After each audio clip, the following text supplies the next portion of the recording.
Chapter 6. Imagination. The workshop of the mind, the fifth step toward riches.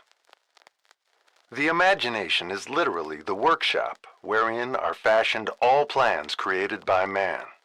The impulse, the desire, is given shape, form, and action through the aid of the imaginative faculty of the mind. It has been said that man can create anything which he can imagine. Of all the ages of civilization, this is the most favorable for the development of the imagination, because it is an age of rapid change.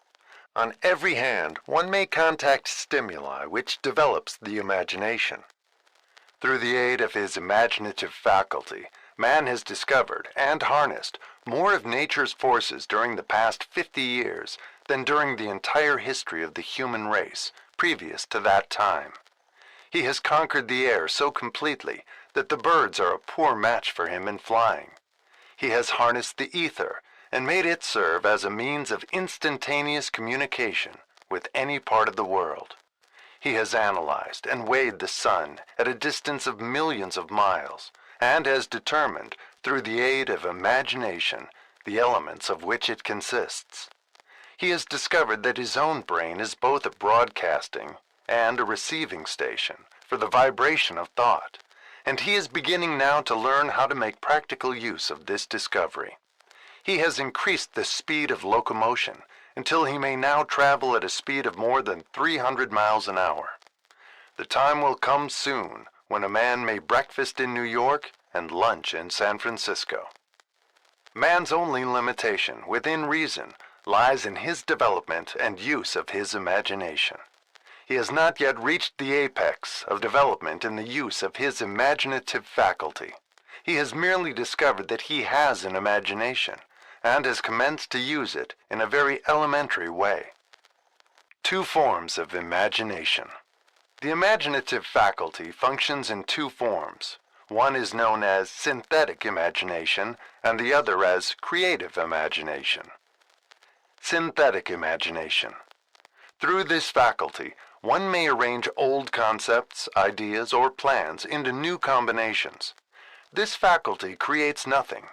It merely works with the material of experience, education, and observation with which it is fed. It is the faculty used most by the inventor, with the exception of the genius, who draws upon the creative imagination when he cannot solve his problem through synthetic imagination. Creative imagination.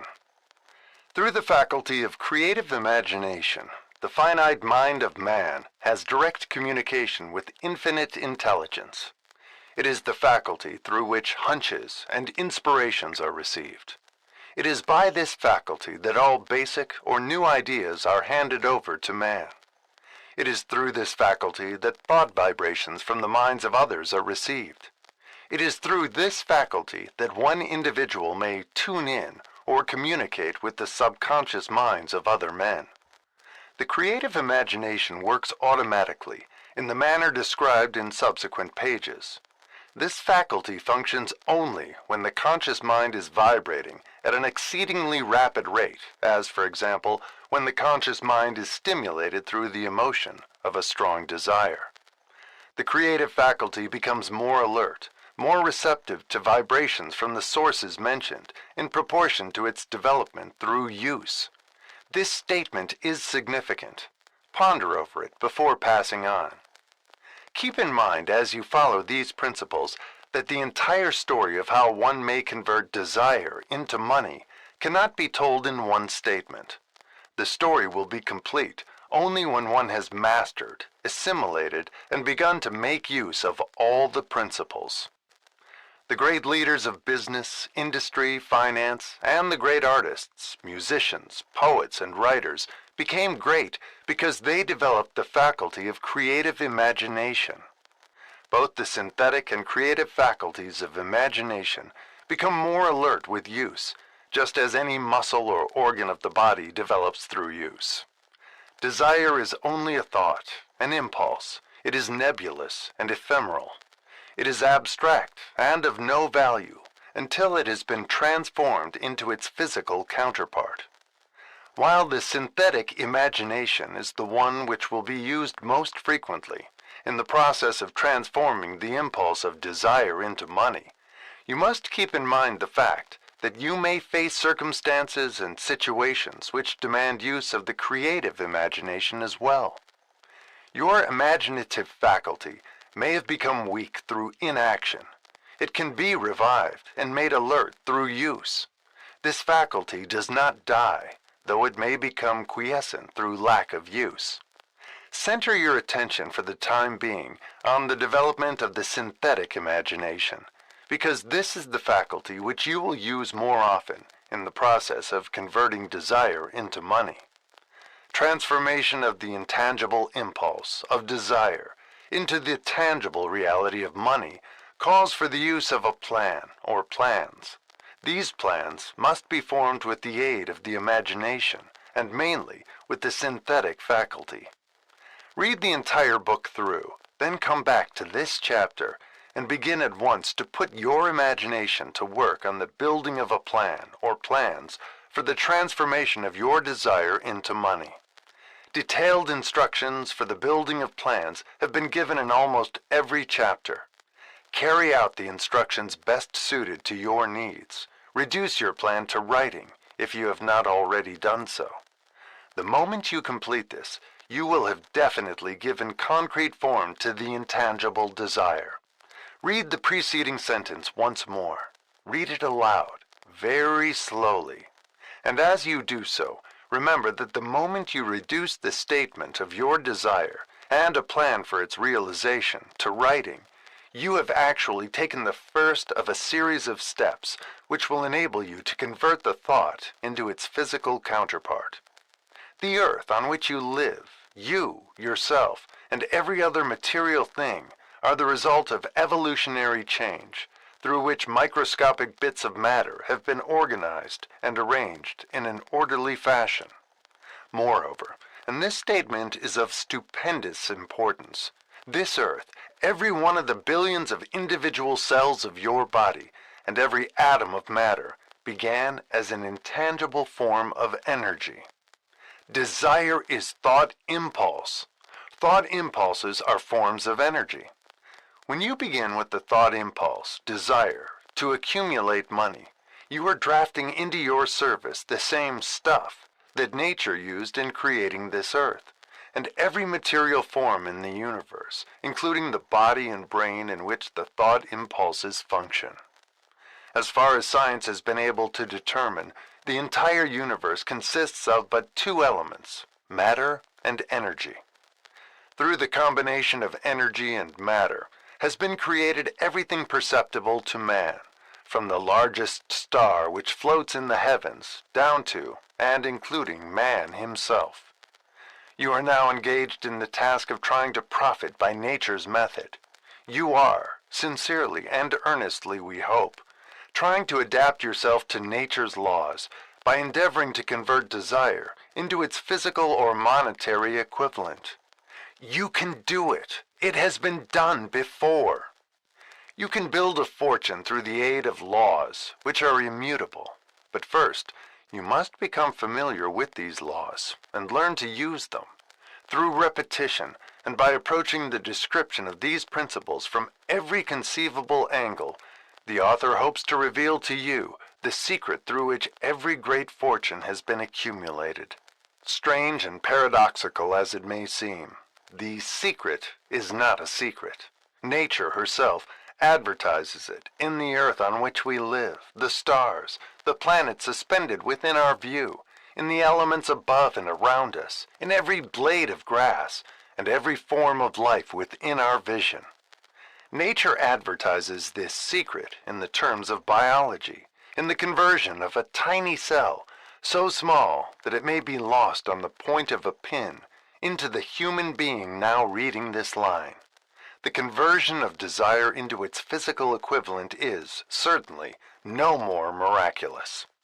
Do not become discouraged if you do not fully comprehend all that has been stated.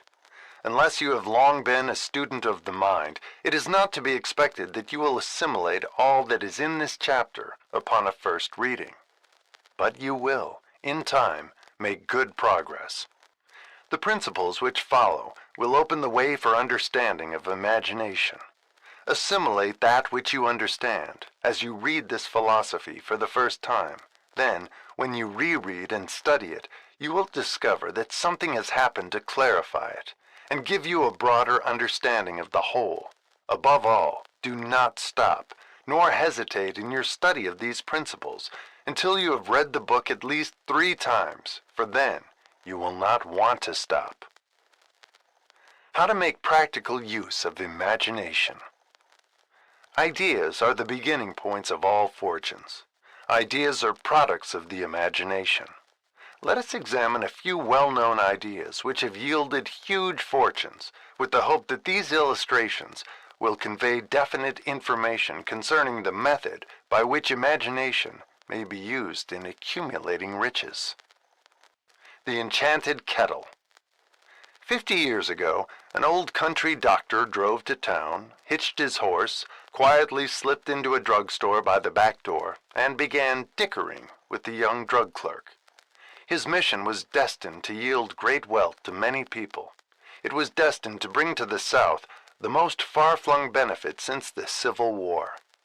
For more than an hour, behind the prescription counter, the old doctor and the clerk talked in low tones. Then the doctor left. He went out to the buggy and brought back a large old-fashioned kettle, a big wooden paddle, used for stirring the contents of the kettle, and deposited them in the back of the store. The clerk inspected the kettle, reached into his inside pocket, took out a roll of bills, and handed it over to the doctor. The roll contained exactly $500, the clerk's entire savings. The doctor handed over a small slip of paper on which was written a secret formula. The words on that small slip of paper were worth a king's ransom, but not to the doctor. Those magic words were needed to start the kettle to boiling, but neither the doctor nor the young clerk knew what fabulous fortunes were destined to flow from that kettle. The old doctor was glad to sell the outfit for $500. The money would pay off his debts and give him freedom of mind. The clerk was taking a big chance by staking his entire life savings on a mere scrap of paper and an old kettle. He never dreamed his investment would start a kettle to overflowing with gold that would surpass the miraculous performance of Aladdin's lamp. What the clerk really purchased was an idea. The old kettle and the wooden paddle and the secret message on a slip of paper were incidental. The strange performance of that kettle began to take place after the new owner mixed with the secret instructions an ingredient of which the doctor knew nothing. Read this story carefully. Give your imagination a test. See if you can discover what it was that the young man added to the secret message which caused the kettle to overflow with gold. Remember, as you read, that this is not a story from Arabian Nights. Here you have a story of facts, stranger than fiction, facts which began in the form of an idea. Let us take a look at the vast fortunes of gold this idea has produced. It has paid, and still pays, huge fortunes to men and women all over the world who distribute the contents of the kettle to millions of people. The old kettle is now one of the world's largest consumers of sugar, thus providing jobs of a permanent nature to thousands of men and women engaged in growing sugar cane and in refining and marketing sugar. The old kettle consumes annually millions of glass bottles, providing jobs to huge numbers of glass workers. The old kettle gives employment to an army of clerks, stenographers, copywriters, and advertising experts throughout the nation. It has brought fame and fortune to scores of artists who have created magnificent pictures describing the product. The old kettle has converted a small southern city into the business capital of the South, where it now benefits, directly or indirectly, every business and practically every resident of the city. The influence of this idea now benefits every civilized country in the world, pouring out a continuous stream of gold to all who touch it. Gold from the kettle built and maintains one of the most prominent colleges of the South, where thousands of young people receive the training essential for success. The old kettle has done other marvelous things. All through the World Depression, when factories, banks, and business houses were folding up and quitting by the thousands, the owner of this enchanted kettle went marching on, giving continuous employment to an army of men and women all over the world, and paying out extra portions of gold to those who, long ago, had faith in the idea. If the product of that old brass kettle could talk, it would tell thrilling tales of romance in every language. Romances of love, romances of business, romances of professional men and women who are daily being stimulated by it. The author is sure of at least one such romance, for he was a part of it, and it all began not far from the very spot on which the drug clerk purchased the old kettle.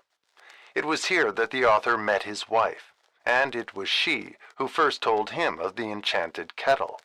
It was the product of that kettle they were drinking when he asked her to accept him for better or worse.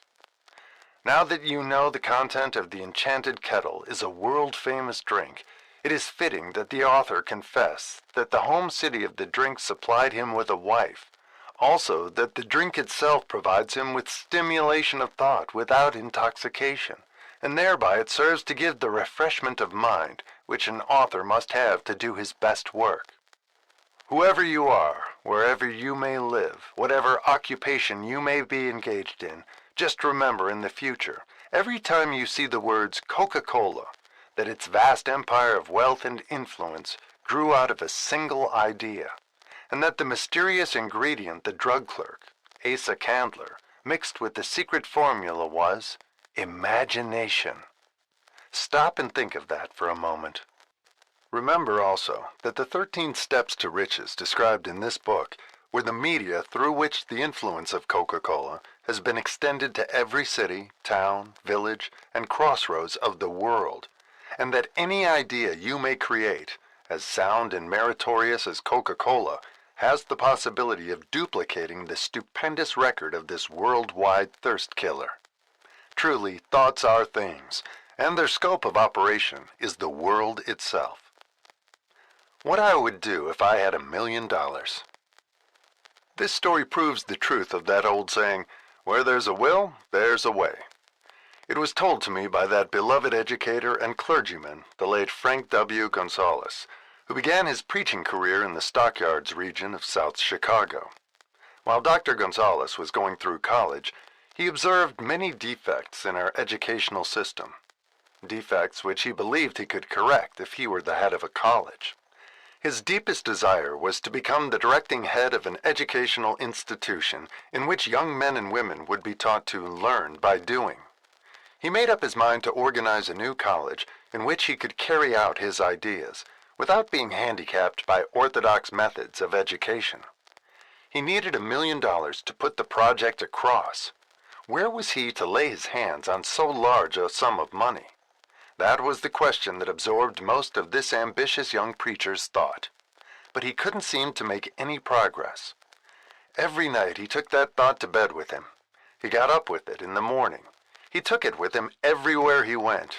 He turned it over and over in his mind until it became a consuming obsession with him. $1 million is a lot of money. He recognized that fact, but he also recognized the truth that the only limitation is that which one sets up in one's own mind. Being a philosopher as well as a preacher, Dr. Gonzalez recognized, as do all who succeed in life, that definiteness of purpose is the starting point from which one must begin. He recognized, too, that definiteness of purpose takes on animation, life, and power when backed by a burning desire to translate that purpose into its material equivalent. He knew all these great truths, yet he did not know where or how to lay his hands on $1 million. The natural procedure would have been to give up and quit by saying, "Ah, well, my idea is a good one, but I cannot do anything with it because I never can procure the necessary $1 million." That is exactly what the majority of people would have said. But it is not what Dr. Gonzalez said. What he said and what he did are so important that I now introduce him and let him speak for himself.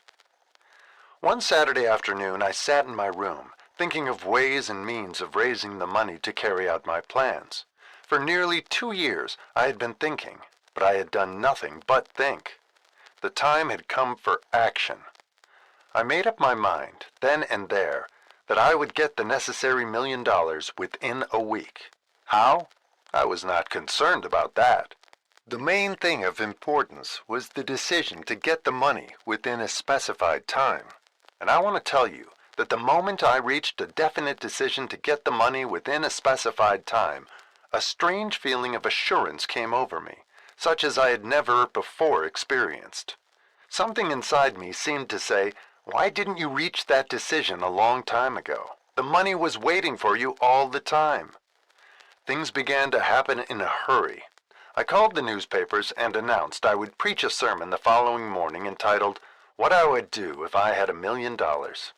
I went to work on the sermon immediately, but I must tell you frankly, the task was not difficult, because I had been preparing that sermon for almost 2 years. The spirit back of it was a part of me. Long before midnight, I had finished writing the sermon. I went to bed and slept with a feeling of confidence, for I could see myself already in possession of the $1 million. Next morning I arose early, went into the bathroom, read the sermon, then knelt on my knees and asked that my sermon might come to the attention of someone who would supply the needed money.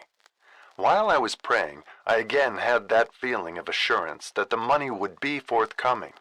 In my excitement, I walked out without my sermon, and did not discover the oversight until I was in my pulpit and about ready to begin delivering it. It was too late to go back for my notes, and what a blessing that I couldn't go back. Instead, my own subconscious mind yielded the material I needed. When I arose to begin my sermon, I closed my eyes and spoke with all my heart and soul of my dreams. I not only talked to my audience, but I fancy I talked also to God. I told what I would do with $1 million if that amount were placed in my hands. I described the plan I had in mind for organizing a great educational institution where young people would learn to do practical things and at the same time develop their minds. When I had finished and sat down, a man slowly arose from his seat, about 3 rows from the rear, and made his way toward the pulpit. I wondered what he was going to do. He came into the pulpit, extended his hand, and said, "Reverend, I liked your sermon. I believe you can do everything you said you would if you had $1 million. To prove that I believe in you and your sermon, if you will come to my office tomorrow morning, I will give you the $1 million. My name is Philip D. Armour." Young Gonzalez went to Mr. Armour's office, and the $1 million was presented to him. With the money, he founded the Armour Institute of Technology. That is more money than the majority of preachers ever see in an entire lifetime. Yet the thought impulse back of the money was created in the young preacher's mind in a fraction of a minute. The necessary $1 million came as a result of an idea. Back of the idea was a desire which young Gonzalez had been nursing in his mind for almost 2 years. Observe this important fact. He got the money within 36 hours after he reached a definite decision in his own mind to get it and decided upon a definite plan for getting it. There was nothing new or unique about young Gonzalez's vague thinking about $1 million and weakly hoping for it. Others before him, and many since his time, have had similar thoughts. But there was something very unique and different about the decision he reached on that memorable Saturday, when he put vagueness into the background and definitely said, "I will get that money within a week." God seems to throw himself on the side of the man who knows exactly what he wants, if he is determined to get just that. Moreover, the principle through which Dr. Gonzalez got his $1 million is still alive. It is available to you. This universal law is as workable today as it was when the young preacher made use of it so successfully. This book describes, step by step, the 13 elements of this great law and suggests how they may be put to use. Observe that Asa Candler and Dr. Frank Gonzalez had one characteristic in common. Both knew the astounding truth that ideas can be transmuted into cash through the power of definite purpose, plus definite plans. If you are one of those who believe that hard work and honesty alone will bring riches, perish the thought. It is not true. Riches, when they come in huge quantities, are never the result of hard work. Riches come, if they come at all, in response to definite demands, based upon the application of definite principles, and not by chance or luck. Generally speaking, an idea is an impulse of thought that impels action by an appeal to the imagination. All master salesmen know that ideas can be sold where merchandise cannot. Ordinary salesmen do not know this. That is why they are ordinary. A publisher of books which sell for a nickel made a discovery that should be worth much to publishers generally. He learned that many people buy titles and not contents of books. By merely changing the name of one book that was not moving, his sales on that book jumped upward more than 1 million copies. The inside of the book was not changed in any way. He merely ripped off the cover bearing the title that did not sell and put on a new cover with a title that had box office value. That, as simple as it may seem, was an idea. It was imagination. There is no standard price on ideas. The creator of ideas makes his own price, and if he is smart, gets it. The moving picture industry created a whole flock of millionaires. Most of them were men who couldn't create ideas, but they had the imagination to recognize ideas when they saw them. The next flock of millionaires will grow out of the radio business, which is new and not overburdened with men of keen imagination.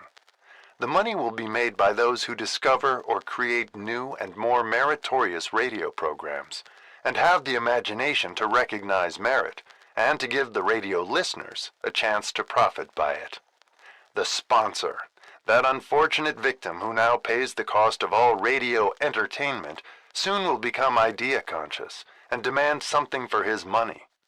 The man who beats the sponsor to the draw and supplies programs that render useful service is the man who will become rich in this new industry. Crooners and light chatter artists who now pollute the air with wisecracks and silly giggles will go the way of all light timbers, and their places will be taken by real artists who interpret carefully planned programs which have been designed to service the minds of men as well as provide entertainment. Here is a wide-open field of opportunity screaming its protest at the way it is being butchered because of lack of imagination and begging for rescue at any price. Above all, the thing that radio needs is new ideas. If this new field of opportunity intrigues you, perhaps you might profit by the suggestion that the successful radio programs of the future will give more attention to creating buyer audiences and less attention to listener audiences. Stated more plainly, the builder of radio programs who succeeds in the future must find practical ways to convert listeners into buyers. Moreover, the successful producer of radio programs in the future must key his features so that he can definitely show its effect upon the audience. Sponsors are becoming a bit weary of buying glib selling talks based upon statements grabbed out of thin air. They want, and in the future will demand, indisputable proof that the Who's It program not only gives millions of people the silliest giggle ever, but that the silly giggler can sell merchandise. Another thing that might as well be understood by those who contemplate entering this new field of opportunity, radio advertising is going to be handled by an entirely new group of advertising experts, separate and distinct from the old-time newspaper and magazine advertising agency men. The old-timers in the advertising game cannot read the modern radio scripts because they have been schooled to see ideas. The new radio technique demands men who can interpret ideas from a written manuscript in terms of sound. It costs the author a year of hard labor and many thousands of dollars to learn this. Radio right now is about where the moving pictures were when Mary Pickford and her curls first appeared on the screen.